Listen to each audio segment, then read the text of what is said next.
जहिया से देखल बानी दिलवा से मनल बानी हमके बनल राजा बन जा हमर रानी। हंसे लूट दिलवा में हंसे लूट दिलवा में बान मारलू अरे समरे पड़ू तका जान मारलू समरे पड़ू तका जान मारलू।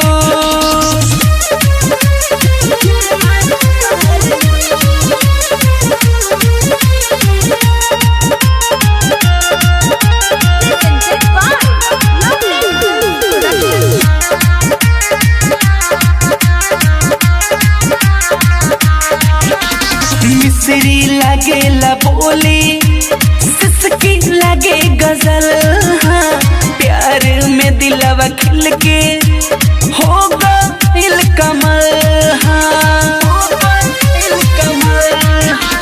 मिश्री लगेला बोली सिसकी लगे गजल प्यार में दिलवा खिल के हो गइल कमल।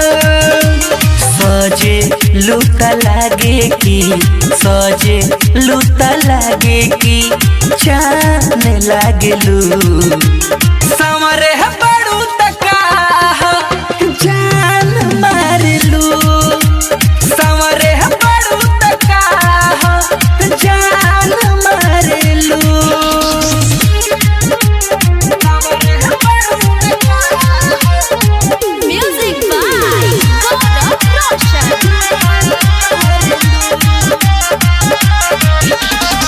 चले विधाता तोहके कइले का कारीगरी फुर्सत से तोहके गढ़ले कइले नहाड़ बड़ी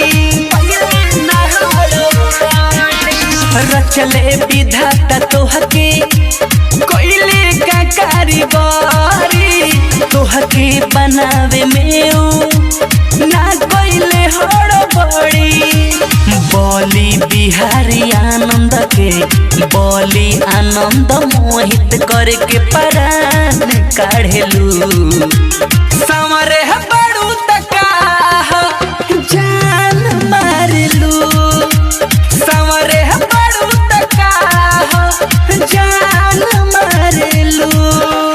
जहिया से देखल बानी दिलवा से मनल बानी हमके बनल राजा बन जा हमर रानी।